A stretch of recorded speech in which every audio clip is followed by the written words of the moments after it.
देवी दुर्गा मत्स्यमर्दानी, देवी दुर्गा, आज आपने दुर्गामासुर का वध कर पुनः प्रमाणित कर दिया कि जगत जननी अपने संतानों की हित के लिए सदैव सजग रहती है।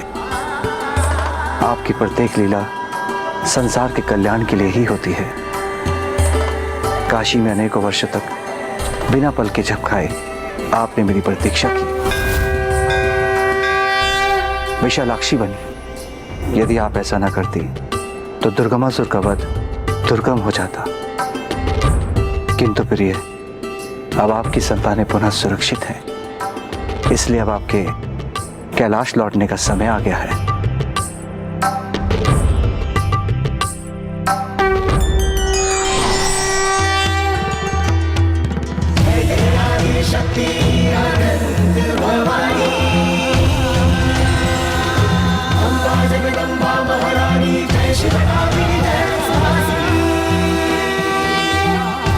अंततः इन दुष्ट असुरों के अंत के उपरांत माँ अपने मूल रूप में प्रकट हुई हैं।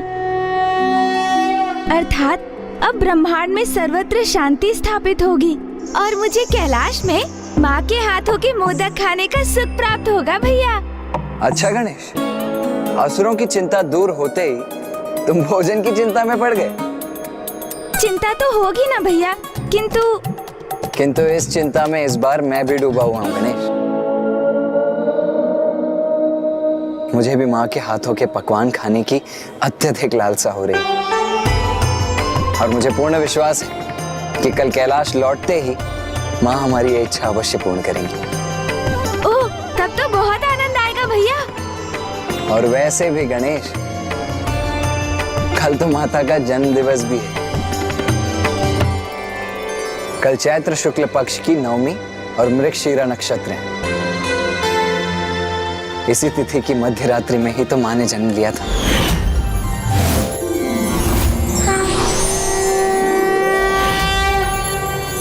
तब तो कल माँ के जन्म दिवस के उपलक्ष्य में बहुत बड़े उत्सव का आयोजन करेंगे हम भैया।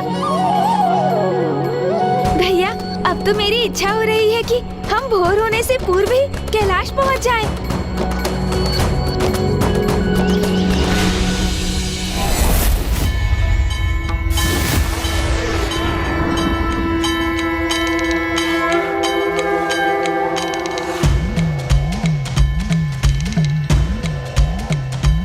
संसार में अपना गृह, अपना निवास ही वो स्थान है जहां पहुंचकर सर्वाधिक सुख का अनुभव होता है।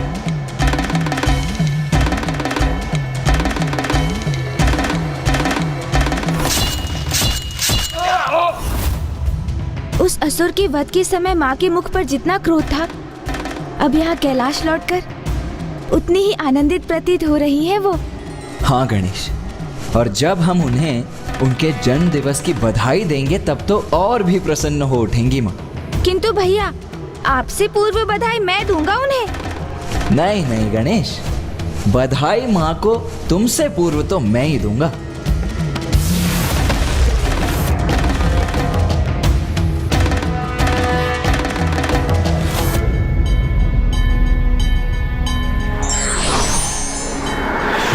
माता, माता आ गई, माता आ गई।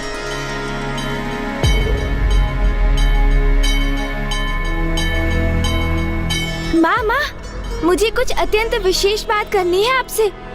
माँ, आप मेरी बात सुनिए, क्योंकि वो तो उससे भी अधिक विशेष है।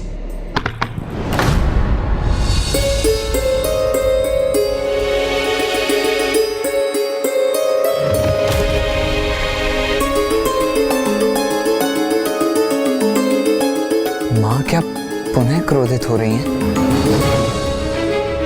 किंतु इसका क्या कारण हो सकता है गणेश?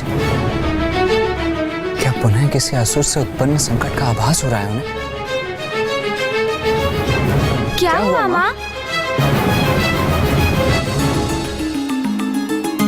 वही जो मेरी अनुपस्थिति में यहाँ होता। यहाँ की व्यवस्था कितनी बिगड़ गई।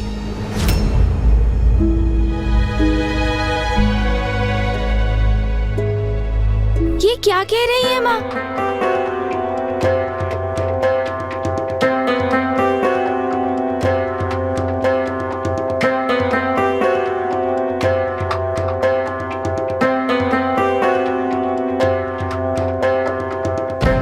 यदि भवन की ऐसी अवस्था है तो स्वामी के ध्यान का स्थल किस दशा में होगा? इतने बड़े युद्ध में इतने शक्तिशाली असुर का वध करने के उपरांत अब अपने योद्धा रूप को त्याग एक कुशल गृहिणी का रूप धारण कर लिया है माता ने। और अब यहाँ की छोटी से छोटी अव्यवस्था भी उन्हें स्वीकार नहीं होगी भैया।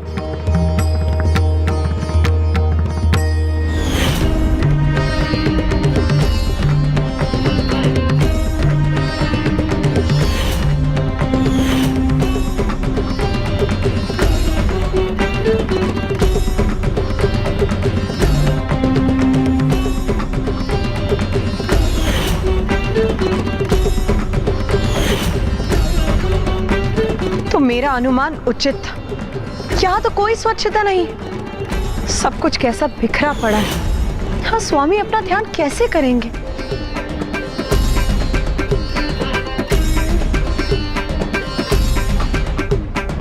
माता, हमने तो प्रभु के ध्यान स्थल को स्वच्छ करने का बहुत प्रयास किया था, किंतु हम आपके समान स्वच्छता कहाँ कर सकते हैं। और ये देखिए ना माता, आज के दिवस ही हमने इस स्थान को 3-3 बार स्वच्छ किया है। देखिए ना माता, देखिए ना माता, देखिए ना। हाँ, वो तो मैं स्पष्ट देख ही सकती।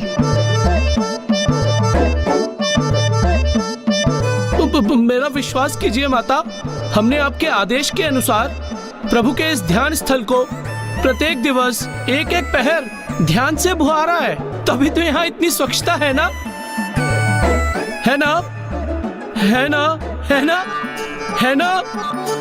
हाँ हाँ, वो तो मैं देख ही रही। वो सूखे पत्ते का ढेर, वो तो मुझे दिखाई नहीं दे रहा। और ये सूखी टहनियाँ, ये सूखे फूल, वाह। माता, अवश्य ही यहाँ ना पिछले पहर ही आंधी आई होगी, इसीलिए ये सब।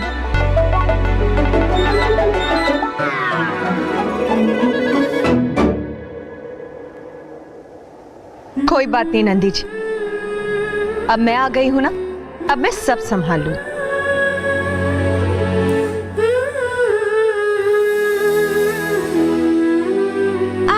आप रहने दीजिए ना माँ, हम ये कर देंगे। हाँ माँ, आप जाकर विश्राम कीजिए ना, ये कार्य तो हम भी कर सकते हैं। अब मेरा आदेश ध्यान से सुन। जब तक मैं स्वामी का ध्यान स्थल स्वच्छ नहीं कर देती, मेरे कार्य में कोई बाधा नहीं डालेगा। जाओ और जाकर एक सिरे से खड़े हो जाओ। पुत्र, जाओ।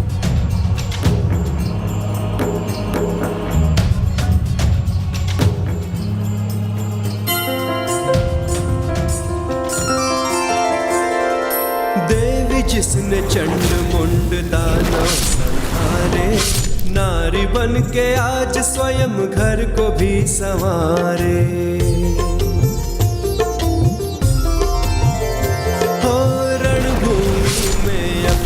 रण भी दिखाए, घर में वही शिव सेविका भी बन जाए।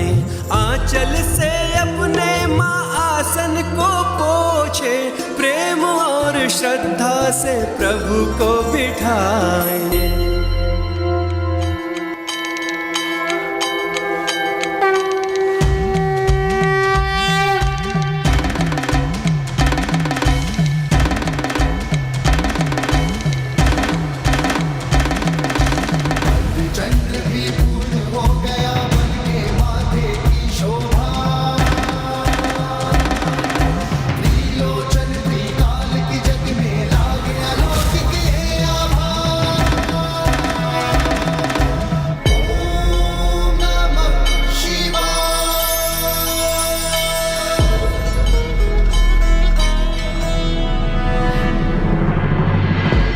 माँ का ये गृहिणी रूप देखकर ये कौन कह सकता है कि ये वही माँ दुर्गा भवानी है जो बड़े बड़े महाअसुरों का संहार करती है, जो कुपित होती है तो दानव दलों पर टूट पड़ती है, रण क्षेत्र में अधर्मियों का नाश कर देती है, तो वहीं दूसरी ओर अपने सौम्य रूप में एक कुशल गृहिणी बनकर परिवार के सभी जनों का ध्यान भी रखती है। अब एक ही स्थान पर ऐसे क्यों जड़ गए हो तुम दोनों?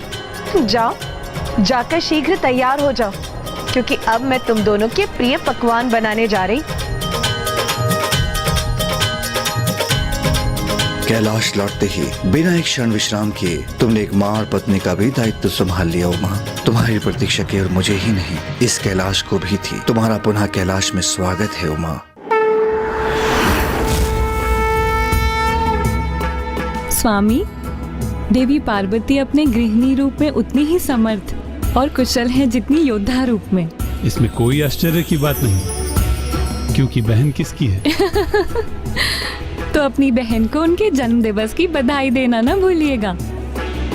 मैं और देवी सरस्वती वहां जा रहे हैं, क्योंकि यदि हम उनकी श्रृंगार करने में सहायता नहीं करेंगे तो वो इसी प्रकार संपूर्ण दिवस गृहिणी का दायित्व निभाने में व्यस्त रहेंगी।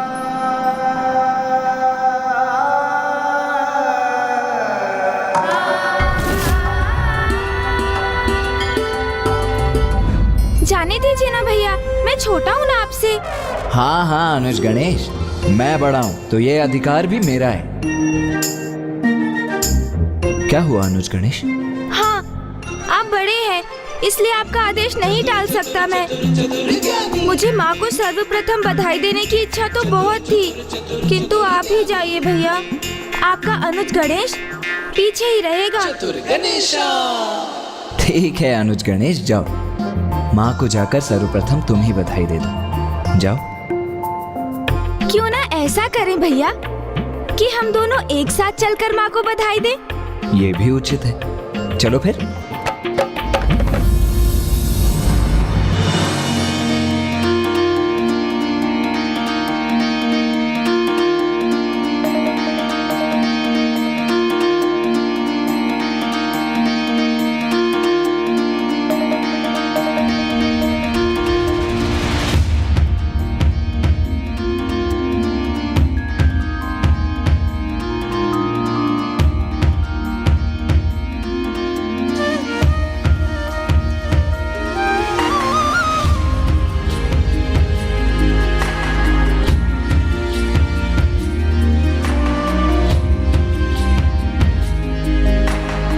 माँ तो यहाँ स्थित होकर भी पिताश्री की सेवा का ही विचार कर रही हैं भैया।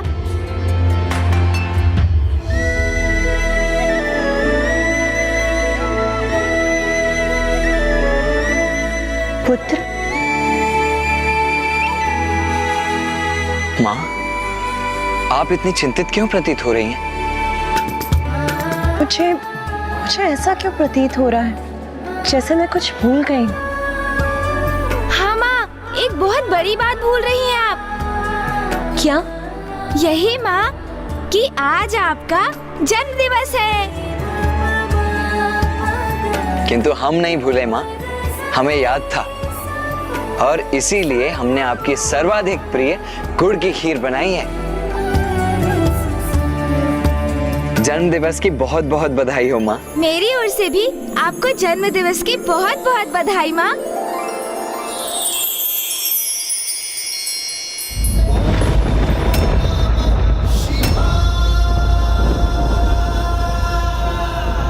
माँ का ध्यान फिर कहीं भटक गया। ओम नमः शिवाय।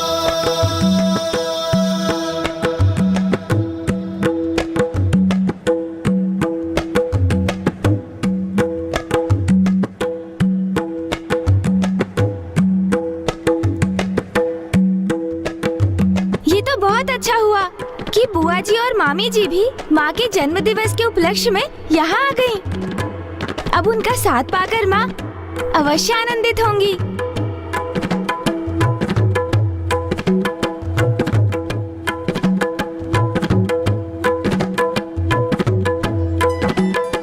प्रणाम महादेव।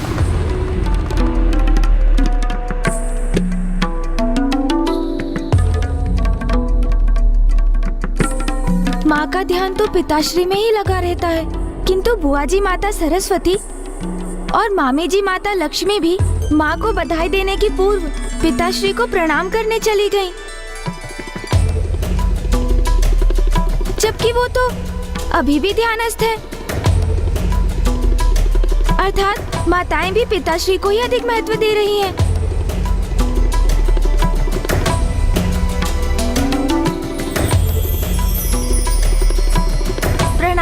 जी।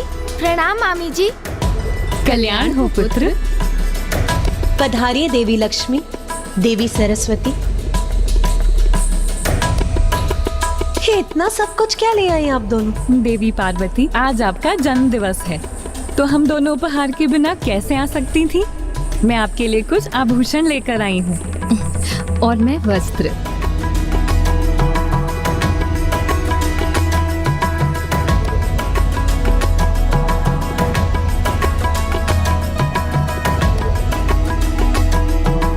आपके इन उपहारों के लिए आपको कोटि कोटि धन्यवाद।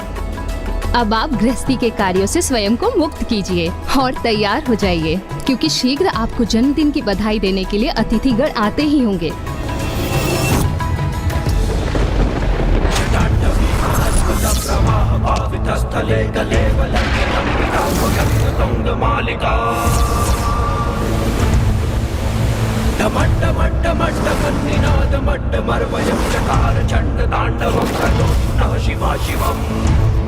इसलिए आज आपका श्रृंगार हम दोनों करेंगी।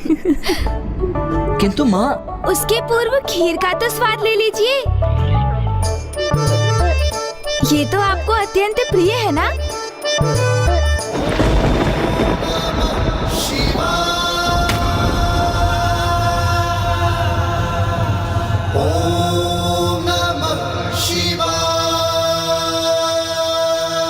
माँ का ध्यान तो अभी भी कहीं और है।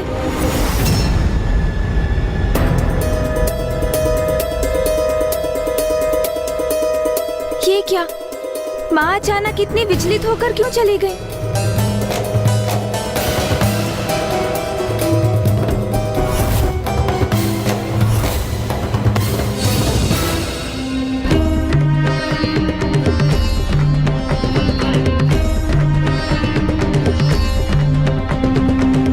मेरा अनुमान उचित ही था। महादेव को आज मैंने कनेर के फूल तो अर्पित किए ही नहीं थे।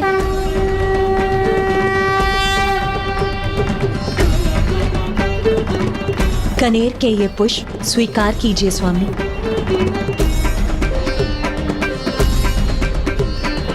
देवी पार्वती के लिए तो महादेव की पूजा ही सर्वोपरि है। उन्हें एक पुष्प समर्पित करना क्या भूल गई वो? ऐसा प्रतीत हो रहा था जैसे स्वयं ही मुरझा गई हूँ।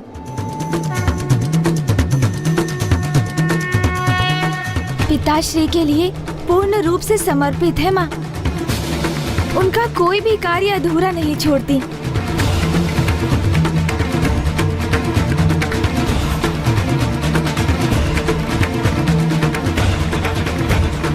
देवी लक्ष्मी, देवी सरस्वती, इस प्रकार अचानक चले जाने के लिए मैं आपसे क्षमा चाहती हूँ। वास्तव में स्वामी को धतूरे, अलसी, चमेली, हरसिंगार, बेल के साथ कनेर के पुष्प भी अति प्रिय हैं, जो मैं भूल गई थी। इसीलिए अब वहीं उनके निकट रखने गई थी। माँ, खीर।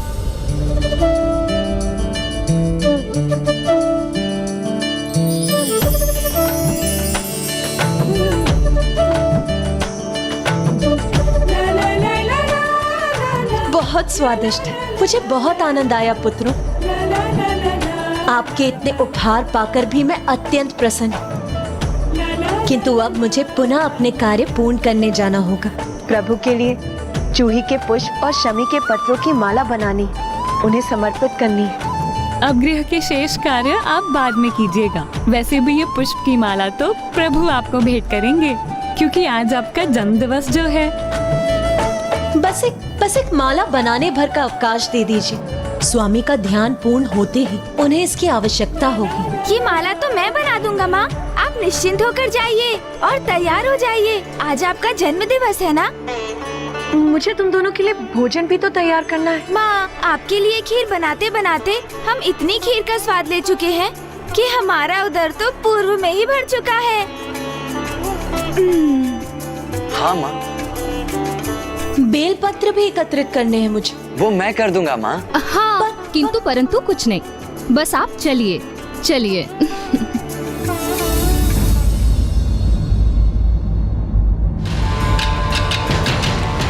अब किस विचार में डूब गए अनुज गणेश? शीघ्र ही अतिथि यहाँ पहुँच जाएंगे। उसके पूर्व हमें कैलाश की सज्जा भी तो करनी है। भैया आप चलिए, मैं शीघ्र ही ये माला बनाकर आता हूँ।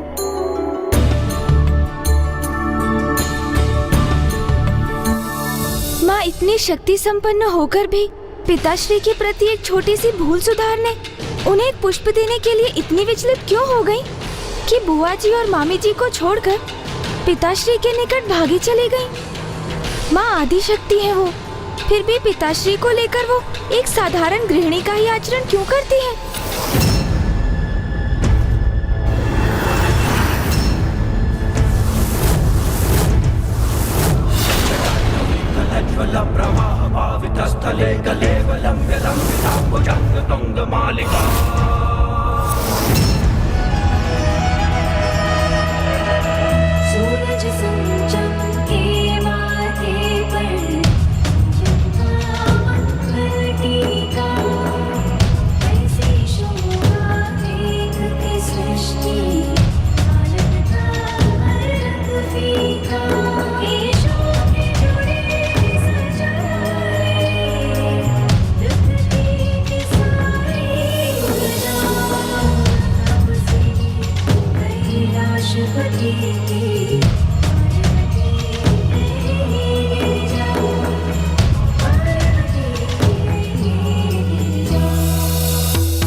शीघ्रता कीजिए, क्योंकि माँ के तैयार होकर यहाँ आने के पूर्व यहाँ सभी कार्य संपन्न हो जाने चाहिए, अन्यथा वो स्वयं इसी कार्य में लग जाएंगी।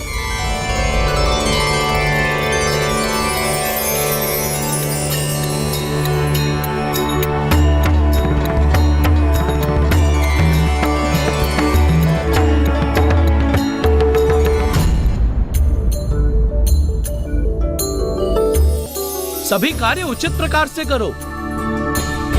प्रणाम गणेश जी। ओह नंदी जी प्रणाम। अरे ये क्या कर रहे हैं नंदी जी, मार्ग दीजिए, मुझे अतिथियों के लिए लड्डू बाहर रखने हैं। अरे अरे नंदी जी, अरे ये आप क्या कर रहे हैं नंदी जी, मुझे विलंब हो जाएगा। सब अतिथि पहुँचते ही होंगे और माँ भी तैयार होकर आती होंगी। अरे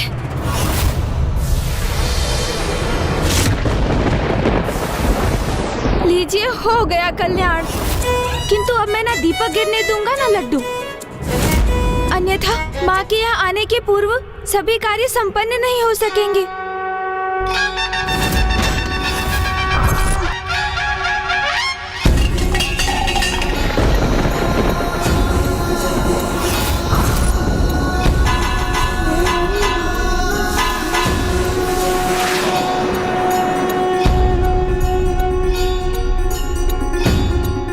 नहीं नंदी जी, आप वहाँ से मत हिलिए, मुझे इन्हें सुरक्षित स्थान पर पहुँचाने दीजिए। माँ के जन्म दिवस पर किसी भी प्रकार की अव्यवस्था नहीं होनी चाहिए। आज माँ के जन्म दिवस के उपलक्ष्य में कई अतिथिगण कैलाश की ओर आते होंगे।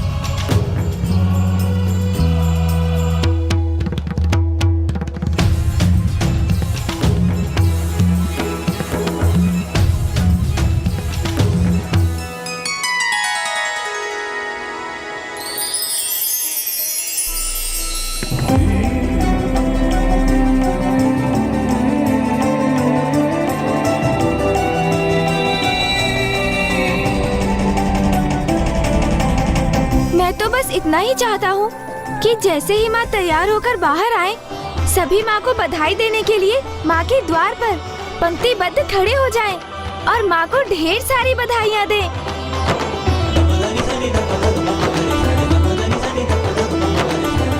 ये क्या, सभी देवगण भी माँ के जन्म दिवस पर भी सर्वप्रथम उन्हें बधाई देने के स्थान पर पिताश्री को ही प्रणाम करने के लिए पंक्ति में करबद्ध होकर खड़े हैं।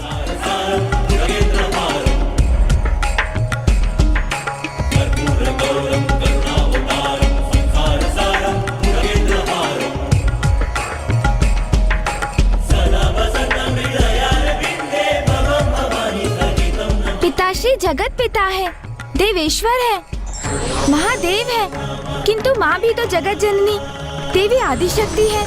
तो फिर सभी पिताश्री को उनसे अधिक महत्व क्यों दे रहे हैं? क्या कारण हो सकता है इसके पीछे? और माँ, वो भी पिताश्री की सेवा और पूजा को ही सर्वोपरि मानती है। दुर्गमासुर के वध के पूर्व भी उन्होंने 3 दिवसों के लिए पिताश्री की पूजा का प्रण लिया था। माँ संसार को अनेक विकट संकटों से रक्षित कर उसे संभालती है और पिताश्री तो अधिक समय ध्यानस्थ ही रहते हैं। फिर भी माँ एवं अन्य सभी पिताश्री को ही सर्वोच्च मानते हैं। जिस प्रकार सर्वप्रथम मेरी पूजा होने के पीछे एक कारण है, उसी प्रकार पिताश्री प्रभु महादेव के भी सर्वाधिक महत्वपूर्ण होने का भी कोई न कोई कारण तो अवश्य ही होगा।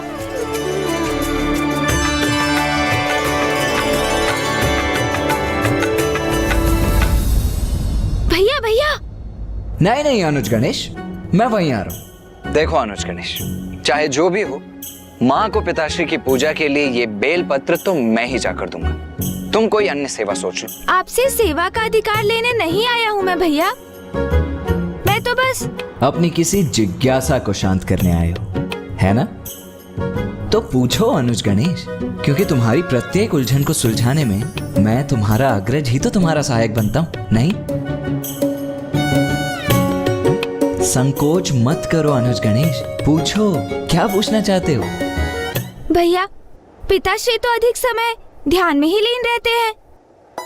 संसार की रचना हो अथवा दुष्टों का संहार, उनकी अपेक्षा इसमें माँ का ही योगदान अधिक प्रतीत होता है।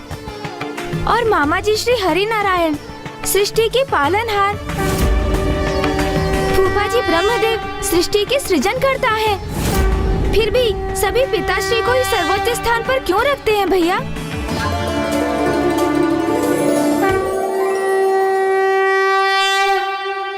नागेंद्र हाराय त्रिलोचनाय भस्मांग। आज तो बड़ी अभूतपूर्व जिज्ञासा जागृत हुई तुम्हारे भीतर अनुज गणेश, किंतु तुम चिंता मत करो, तुम्हारी ये जिज्ञासा भी मैं शांत करूंगा। अनुज गणेश, पिताश्री एक ही स्थान पर ध्यान में स्थित अवश्य दिखाई प्रतीत होते हैं, किंतु वहीं स्थित रहकर भी संसार के समस्त क्रियाकलापों के संचालक वही हैं। संसार के इस गूढ़ रहस्य को समझने के लिए सर्वप्रथम तुम्हें महाशिव तत्व को समझना होगा अनुज गणेश।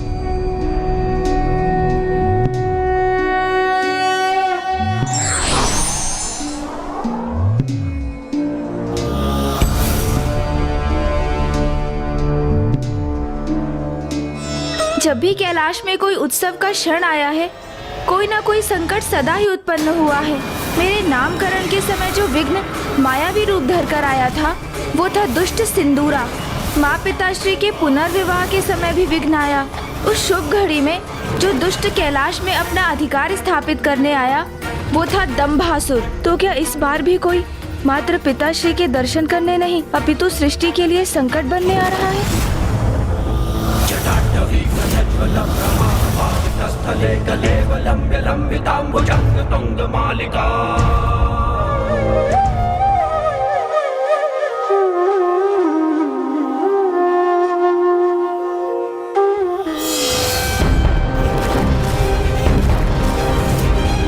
वह शर्वो रुद्रः पशुपतिरथो ग्रह सह महा।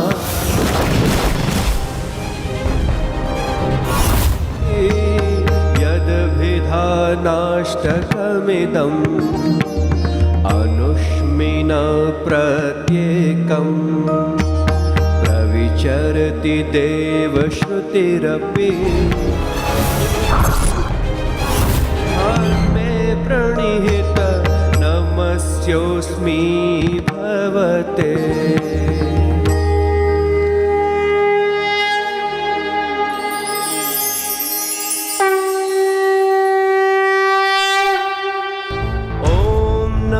शिवाय ओम नमः शिवाय ओम नमः शिवाय ओम नमः शिवाय ओम नमः शिवाय ओम नमः शिवाय। डमड्डमड्डमड्डमन्निनादमड्डमर्वयं चकार चण्ड ताण्डवं तनोतु नः शिवा शिवम्। नमः शिवाय